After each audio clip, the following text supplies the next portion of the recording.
Hey guys, I am so excited to share with you in this masterclass today a subject that's near and dear to my heart, hustle and heart, ironically. And what this is going to be a class about today is really building that thriving business while prioritizing what matters most. So a guide to balancing real estate, family, and any personal fulfillment that you need, that we all need in our lives without that burnout. So I am Amy Weaver. I am the Senior Vice President of Growth, and I've been with eXp about 4 years. And I'm so excited for you to learn a little bit today. And this is just going to be a high-level overview of how I live my life day in and day out.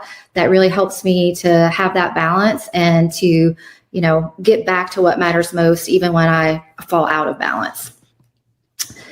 Have you ever felt like you've been torn between work and family, like you're succeeding at one and not necessarily the other? I think we've all been there and done that as moms or part-time agents or dads even. Dads are sometimes in the same position as we. Maybe they're a stay-at-home dad. So I don't want to speak to just the moms, but I'm going to emphasize the moms because that's the experience that I had, and how I built my business was, balancing my work time with also being a mom.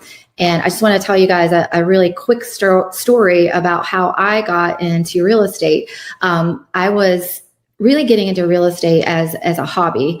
And so what that meant for me was to maybe sell to immediate family or any friends, because I didn't necessarily at that time want to go in full time into real estate. I have been a physical therapist, and when my husband's career took off, we moved to the Charlotte area of North Carolina. And in doing that, I then started to have kids. And because his career and his work required a lot of travel, I really focused on staying at home with the kids and raising them, and kind of stepped out of the physical therapy career. Now, when my kids went back to school and they were Georgia, my youngest was in kindergarten, I had the itch to get back into doing something. And so my husband was like, why don't you go into real estate? And I never really thought about real estate. But at the same time, we had just built a house and I was involved in every single detail of building the house. And so very quickly and suddenly the next week I was in pre-licensing class. And what started out as a hobby, as you can see now, became a full-fledged career. And here we are as a Senior Vice President of Growth and, running the entire US for the growth department. So obviously something changed. And what changed for me was facing a really difficult financial struggle. And we faced a couple of those shortly after I got my real estate license. I was, taking all the classes and learning, but it was kind of at my own pace. But suddenly we were faced with a really difficult financial challenge. And I suddenly realized that I needed this to be more than a hobby for me. And the turning point, and you guys might resonate with this, because usually when I tell this story, there's usually someone that's had a similar situation. And oftentimes it's embarrassing and humiliating to talk about. But at the same time, I think in our transparency, it speaks to people who might be able to get a nugget from something that you learned in your struggles. And I'm always very quick to say I'm so grateful for the times when I was at the bottom, because it allowed me to gain the strength to climb back up. So in that financial struggle, I realized that I needed to step up to the plate and really figure out a plan for my real estate career. And that meant like going to my then team leader and asking them, for some assistance and building out a plan to make sure I was able to put food on the table. And in doing that, my husband and I, through the financial struggle, we started to get back on our feet. And thank goodness. So we're kind of, I was started to sell more houses. We were getting back on our feet. We had drained the bank account in that first financial struggle. And quickly after that, we had another devastating financial struggle hit us. And in that time, one of the things that made me know I needed this to even be more than just a slow-paced real estate build, and really to focus. And that's what I'm going to talk about with you today, is really finding that focus time. I was with my kids at the grocery store and selectively choosing groceries that was going to get us through the week. So nothing extravagant.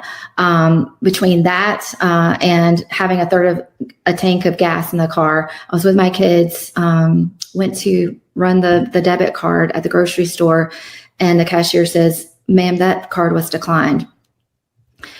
And I paused, and I'm looking through my Rolodex of credit cards, and I'm looking at them, and I'm trying to think which one might have a fraction of some space on there where I can charge these groceries. And so I try the second one, swipe. Ma'am, that one was declined as well.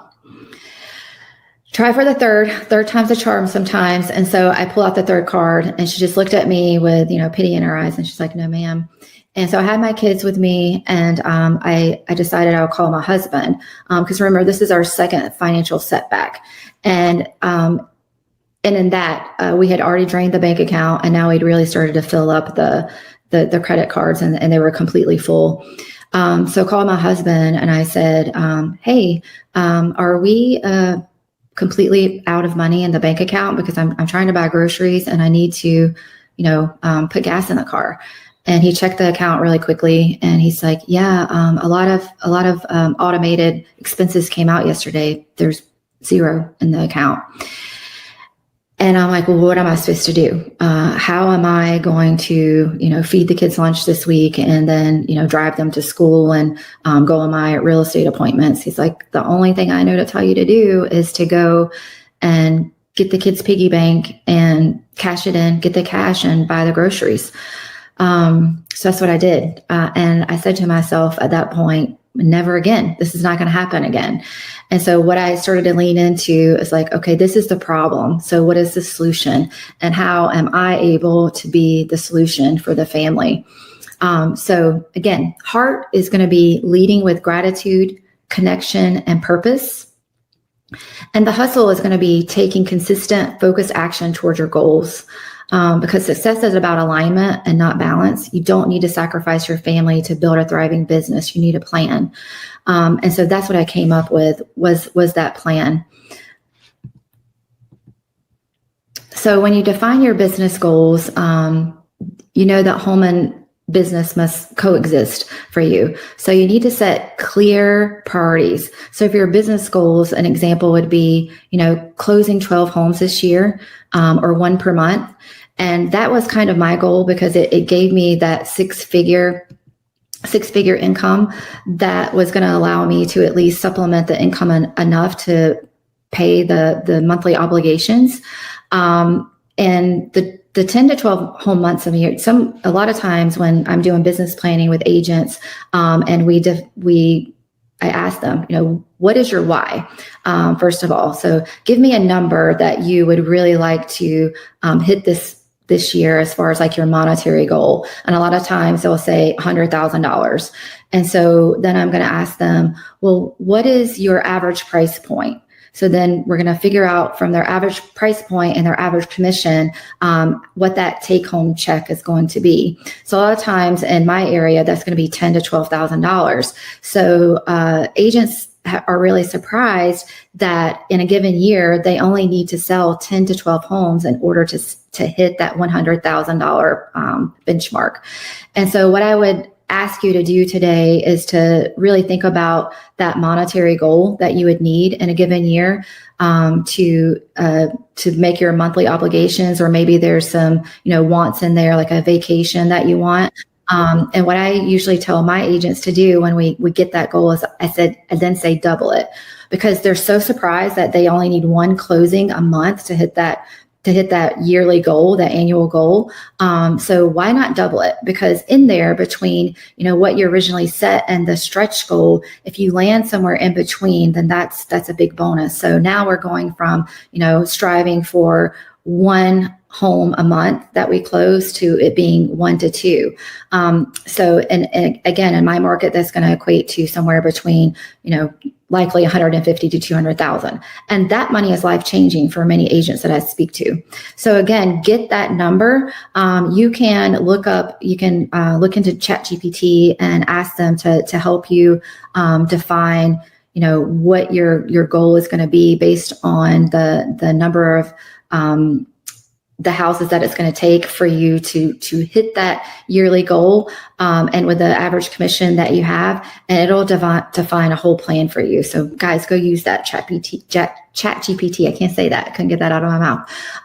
And then maybe you want to, we're at eXp, maybe you want to recruit a couple of agents to your organization, whether it be 1 or 2 or 3, but that is going to help for you to bring in some extra income. I am about growth, so I love attraction. Some people just really want to focus on closing homes, and that's okay. But if attraction is part of your jam, then talk to those agents that are reaching out to you, or that you have a closing with, and start having conversations with them. There's a lot of great things that they can plug into here at eXp, and the collaboration is amazing. So don't neglect that as a way to connect with agents and as another stream of income for you. Maybe it's an income that starts to cover, a utility payment, or a car payment, or even a house payment. It can happen that way. There's a lot of opportunity within eXp to attract agents to your organization, along with being a great business person. And I think if you're a great business person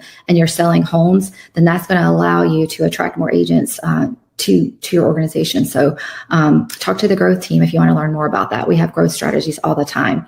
And then you're always going to want to build a brand that attracts clients effortlessly, because in the beginning, when you guys are just building, it's going to be a lot of outreach to, people that your sphere.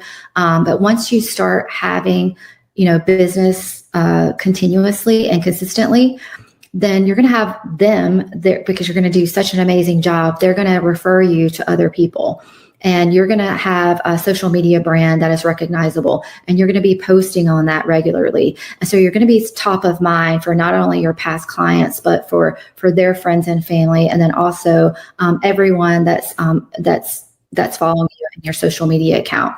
So having that brand and that history of agents, you never want to quit prospecting for new clients, but at the same time, your phone is going to start ringing on your end, and you're not going to have to always be dialing so feverishly. So that will come, I promise. And what I tell my agents is, sometimes you're doing everything right. So don't get discouraged if you're doing everything right, and you have that time that you're prospecting, and you're, day after day consistently doing what you're supposed to be doing, and nothing is happening, because I guarantee you that you're going to get a yes just around the corner. So don't give up too soon. A lot of agents get really frustrated in that period, but after you do that consistent work and that you have that compound effect, then in months 4, 5, 6, you're going to start to have 8 clients tell you, like, yes, I'm ready for you to list my home, or yes, I want to use you as my buyer's agent. And then you want to set your home and personal life goals. So an example for that, and what I did was to make sure that that I had 3 times. Had at least 3 times a week that I was having dinner with my family. That was really important to me, because that was a time when we could all come together as a family. And, when you have your kids at the table, then that's a lot of the times when they'll open up and talk to you about their day, or any struggles that they're having. So it's a really great time to connect. And we were low key as a family at the dinner table. It wasn't like I was like, so what did you do today? I kind of let the kids lead, and maybe I talked to them about what I did. And then they felt free to open up about their day. And so again, if you're doing that consistently, then your kids are going to get used to that. And your husband, if he's there, and it's just a great family time. I made sure that I really tried to never miss one of my kids' games or one of their events, and particularly if it was an important one. My son and daughter were 3 years apart, so oftentimes they would have a game or event at the simultaneously. So if my husband was in town, then we would each tackle that. But I just really think it's important to show up for your kids when it matters. And so just make sure that you're not sacrificing something really important for a deal. There's usually always ways around it. And how I managed that was I would tell my clients that I actually had an appointment at that time, and I would give them an alternative time to be able to meet with them. It usually worked. They didn't ask me what my other appointment was, but an appointment with your family is a really important appointment. So, they don't have to know the details of that. I think that clients really appreciate too that you want to be a great parent or a great spouse, and their understanding of that. But I didn't usually, offer that information. I said, I have another appointment. How about, 1:00 tomorrow or 6:00 tomorrow night? And that usually worked for me. And then for me, I also made sure to take an entire weekend off every quarter for family time. So again, what you are going to want to do is write down your top 3 business goals and then your top 3 personal goals. So that might be, closing 12 homes this year, making sure to have time to build an amazing social media account on Instagram or Facebook. And then maybe recruiting a couple of agents to your downline. And then you're going to have those top 3 personal goals as well. So whatever those look like for you. And then make sure that those align and don't create business goals that are going to conflict with your priorities. I want to go back really quickly to so when you guys do that, and really having like time blocks is going to be super important for you. So you're going to want to make sure, for me, it was, having that 9 to 2 time for my family, that I made sure that, that was a time that was not interrupted. It was uninterrupted time that was working strictly on business. Morning routines. So morning routines, I have a power hour between 5 and 7 a.m. and you can adjust that to whatever works for you. I needed to have time, and I'm very much a morning person, but I needed to have time before the kids woke up to spend time with the family and with myself before the family. So I needed that quiet time with myself. And what that looked like for me was, really in my head, even before I got my feet on the floor, was waking up in gratitude. So writing down that I'm thankful for was really super important for me, because even when you're in the mindset of I don't really want to face this day, I've got so many things that I need to get done, writing 5 things down or saying 5 things to yourself that you're thankful for immediately changes your mindset. Also, you're going to want to read something, once you're up and you're going, read something that's inspirational or listen to something that's inspirational. I like to read all the time. So I'm always reading a self-help or some kind of book that's going to help me in my business. So spending 10 to 15 minutes in reading, it's not like you have to read chapter after chapter, because the goal is to get you into the right mindset so that you can have a super productive day. Moving your body. We need the oxygen getting to our brain. So if we are walking or stretching or just having some jumping jacks or whatever it is, but, having that quick workout or even a longer one. So it's going to depend on what your goals are, is really going to help with getting that blood flow and having you get into feeling like you've already accomplished something. Then you want to set your intention for the day. So you can either journal or, visualize like what your day is going to look like and review your goals. And then also having family time, even 15 minutes with your family before, if your husband is going to work or your kids are going to school, if your dogs are going to doggy daycare, or they're going to go into another room, loving on the people that matter most before you get started in your day. So this is just an example of what I do. Again, you can shift the times, but The Miracle Morning for Real Estate Agents was a really great book for me, and The Compound Effect. Miracle Morning with Real Estate Agents, I've read probably 10 times over, because it just helps for me to sink in what it is that I want my life to look like, and how having that amazing morning sets the tone for the entire day. So I encourage you to look that book up if you haven't read it. And I usually try to read it every January. I read it many Januaries in a row. Didn't read it this year because these things have kind of they're a part of who I am, and I organically do this now. But reading that every year kind of helped me put things in perspective for how my mornings were supposed to be to set the day for how I needed it to go. And that writing those thank you notes, that's another thing I did is I wrote thank you notes. So you guys might want to implement this into your daily routine. I wrote 2 thank you notes actually every single day. or thinking about you notes to my sphere, my family, anybody that I had a connection with that was meaningful. And you'd be surprised at how much that means to someone. I get pictures all the time for my team of when I've sent them a thank you note and they put it beside their head and they're like, I love this. This made my day. And so if you really want to make someone's day and have that feedback that you're having an impact and such a positive, a positive response to somebody just by sending them a quick note to thank them for who they are and what they do, make sure that you're doing thank you notes, because you can't control everything, you guys, but you can control your mindset. And it all starts with these things right here. So again, your action item is going to be for you to block that 5 to 7 a.m. Or 6 to 8 or whatever it is for you guys before, so that you can control the day and the day doesn't control you. Okay, this is where I get to the 9 a.m. to 2 p.m. Because for me, what I really needed to do was to get the kids dropped off at school. This is why I was building my business, and I was super committed to hitting my goal, because we needed that in order to, keep the car, keep the house, and keep my kids in the activities that they were in.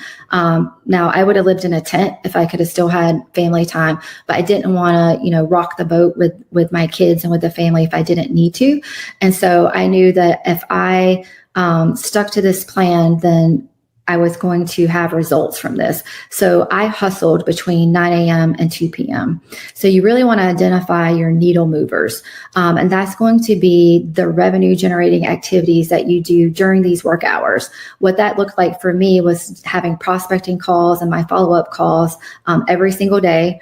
After I dropped the kids off and I got into my office, which my office was my kitchen and my kitchen table, and having those prospecting calls, for like an hour to an hour and a half every single day. That's what I did. Then I worked on either having those thank you notes or going on Facebook pages and seeing what my sphere was up to. I would, send, direct messages to them, comment on their post, making sure I was having some sort of connection, and then building my own content and marketing within that time. And then if you can squeeze in appointments and client meetings, if you have an appointment, I would try to make that around 12:30, 12:45 before I got back to pick the kids up on the school bus at 2:30. So I really wanted to be back to my house and ready to go get my kids off the school bus. So getting home by 2 p.m. was super important to me. And then, in saying that, I did hustle in that 9 a.m. to 2 p.m. But then make sure, once I got my kids into their homework or to their practices, and maybe I had, time in the car while they were at practice or, on the bleachers or wherever I was, to maybe return emails or phone calls if it wasn't too loud. And then sometimes I could get if my husband was home, then he could pick them up and I could maybe run out for an appointment. So it's really, again, finding that balance and making sure that you're there for the most important pieces. For me, it was really important to get my kids off the school bus every day. And as they got older, to, pick them up in car line if they weren't doing the bus anymore. So you guys have to really figure out like what that looks like for you, but there is a way to balance all that. And then you also want to make sure that you're always networking and having agent collaboration and education. Education is always really important for me. And so finding time for that was uber important, and then implementing what I was learning. You could even set up like the 3-3-3 rule. So, just depending on the amount of time that you have, like if you're a part-time agent or you don't have the whole 9 to 2, maybe you're having 3 calls to your past clients for Sphere, 3 conversations with active leads, or 3 calls with clients that you have. You've listed their property or buyers to just make sure you're staying in great communication with them. And then 3 follow-ups with potential recruits or referral partners. Again, make sure that you're using the growth team for that. We want to help you with anything that you can do with potential recruits. And I'm super excited to partner with you guys in that, because it can make a difference in the revenue streams that you're bringing into your family. And remember that working parents don't always have the luxury of long hours. So efficiency is everything. So just make sure that you guys are, having your plan, I build out my calendar monthly, and then every Sunday I make sure to review what I've written down as my work plan, and then I adjust it accordingly. But when you know that ahead of time, you're a lot more efficient. And being committed to those activities that you write down that are going to be the ones that move the needle for your business is really important. And there's a difference between being committed and being interested. So when you're committed in something, that means you're going to do it no matter if you feel like doing it or not. That is going to be something that, if you relate it back to exercise, most days we don't feel like doing the exercise. We're like, it feels really comfortable to be in my pajamas and, continue to sit on the couch and read the books. But, if you're committed, you're going to get up, you're going to go get on your exercise clothes, you're going to go out the door. Once you're out the door, then it's easy to do. So make sure that, whatever it is that you've committed to, and however you can, if you want to listen to music to get you pumped up, or if there's a podcast that you listen to get you pumped up. Again, exercise can get you pumped up, but just making sure that everything that you committed to build your business, that you're actually committed to it and doing it every single day. So block 9 a.m. to 2 p.m. for money-making activities, or again, whatever that looks like for you. No distractions, no errands, and no busy work during that time. So the systems that are going to keep you sane is the time blocking, and maybe you even have theme days. I didn't have theme days. I had the same day every day because that is what works for me. Having that prospecting call time, and then social media time, and then appointment time is what worked for me. But maybe you need to have a different theme. So whatever it is, whatever it works for you. So Monday might be your lead generation time. Tuesday might be your appointment time. And then also, you guys, you want to think about automating and delegating. So for me, I couldn't really delegate because we didn't really have the money, at least with someone that I hired to do. But I did start to automate social media. And then I outsourced my kids to help me with laundry. And so, maybe you need a laundry service to take that off of your plate. But don't be afraid to outsource some home tasks that aren't really serving you in your business or with your family goals that you have. So maybe an action item is to figure out, what's one thing that you can automate or delegate. Protecting evenings and family time. For me, I really said, I really want business or those really dedicated work hours to shut down by 5 to 6 p.m. So unless you have pre-scheduled appointments or late appointments, and you have coverage for that. But really being strict with that is what's going to help keep you sane as well. And again, that can be flexible. I told you that I had emails that I would return while my kids were at their practices, or phone calls that I would return, but I was still present for them there and present to pick them up and to take them back home.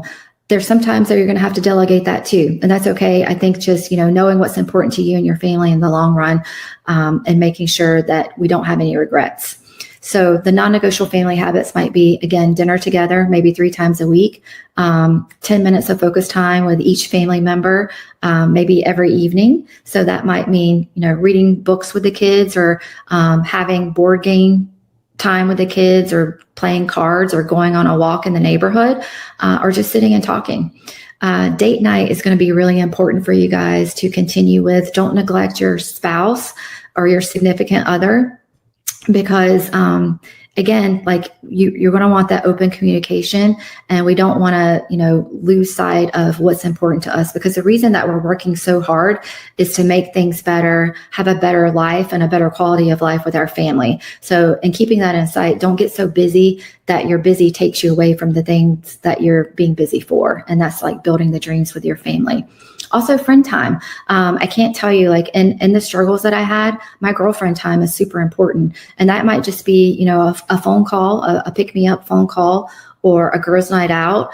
But build that into your schedule and go ahead and schedule it in. Scheduling your date night, it might be once a month, it might be once a quarter, but having that connection time with both your spouse and your friends is going to be super important to you. And again, it's going to be something that you're not going to regret in the long run.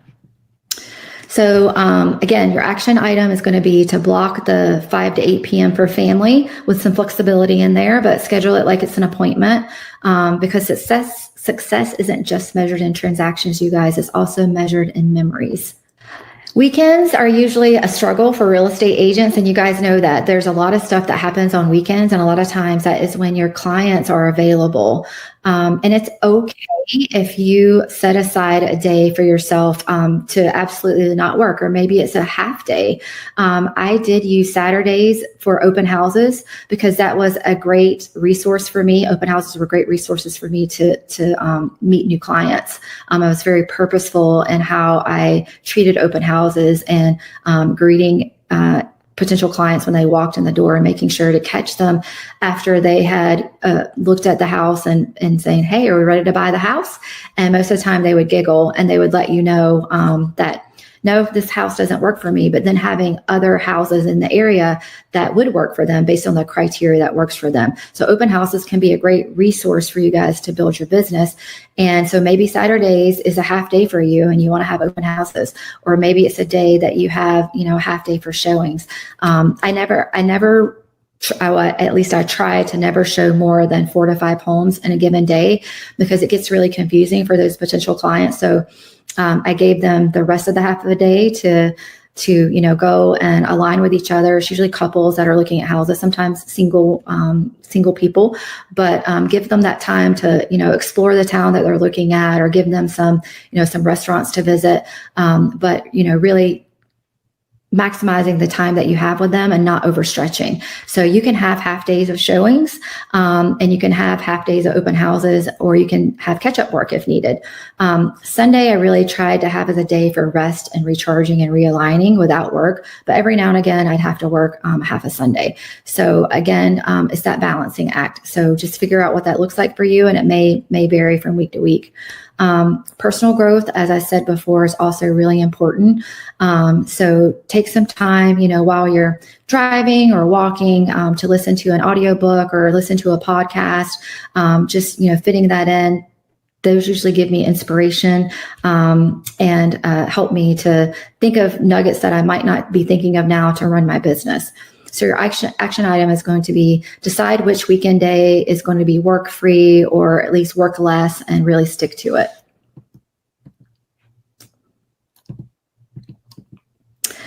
So the mindset shift, you guys, grace over guilt. A lot of times with us as working parents, we're not going to get every day right. And so there's going to be days that feel really overwhelming and that we're struggling to get done all the things that we said, because maybe we have a sick kid, or maybe we're sick, or maybe, something that we had planned just wasn't going well. Again, you're going to be committed to those 9 to 2 activities, or whatever that time block looks like for you. You're going to be committed to that, but sometimes there are going to be things that knock us off our plan.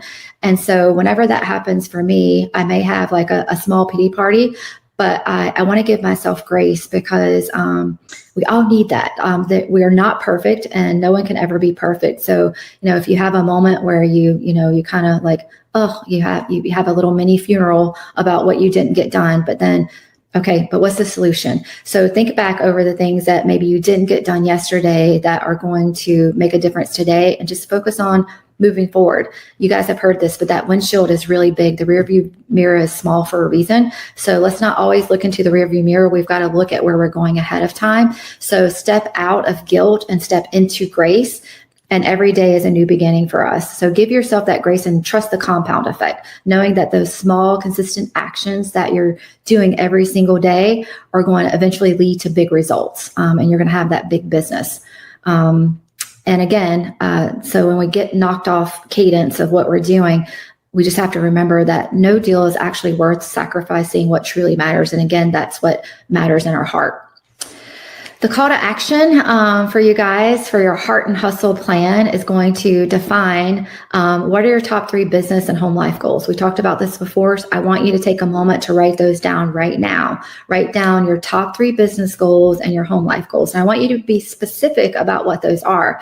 And then we don't just write goals, we reflect on them. So it does us no good if we, set our goals aside and we don't look at them again. But if our goal is to make $200,000, then we need to be reflecting on that goal over and over and again, every day, really, and looking at, is what I'm doing, are my daily activities matching that that goal of me making $200,000? Am I still having great quality time with my kids or my spouse or my friends? And so write down what those look like for you. And maybe it's to play pickleball with one of your girlfriends once a month, or to have lunch once a month, or whatever it is. But write those down right now. And then you're going to design your daily schedule. And like I said, I like to do that at the top of the month, to go ahead and write down what my daily schedule will look like, and then revisit it every Sunday and make sure that that schedule is aligning with what my business goals are, what listings I have, what buyers I have in town. So you're going to tweak that schedule every single Sunday. Take 30 minutes to do that. And then every day you're going to wake up with gratitude and with a clear intention. You're going to visualize what your day is going to look like. You're going to get into exercise, and you're going to love on your family, your dogs, whoever it is, your neighbors, whoever's in your life that you want to love on, to make sure that you're having a good positive impact on those people. And then you're going to execute. So what changes do you guys commit to get your hustle and heart plan started today? And that's where I want to end this, because again, we can have a plan, but if we don't step into execution and commitment, then that plan is never going to come to fruition. So I really want you guys to, think about, if you have the same, I'm not sure how to build a business and also how to have a family. There is a way, and where there's a will and there's a way. And so I believe in you. And I know that this hustle and heart plan is going to get you to where you need to be.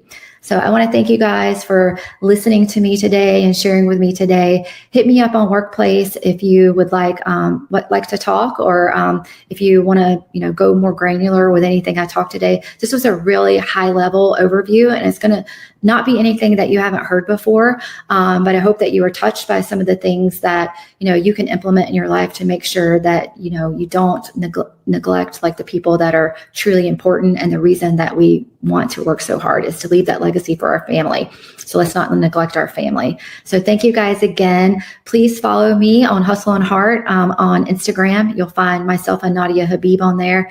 And thank you guys. It's been my pleasure.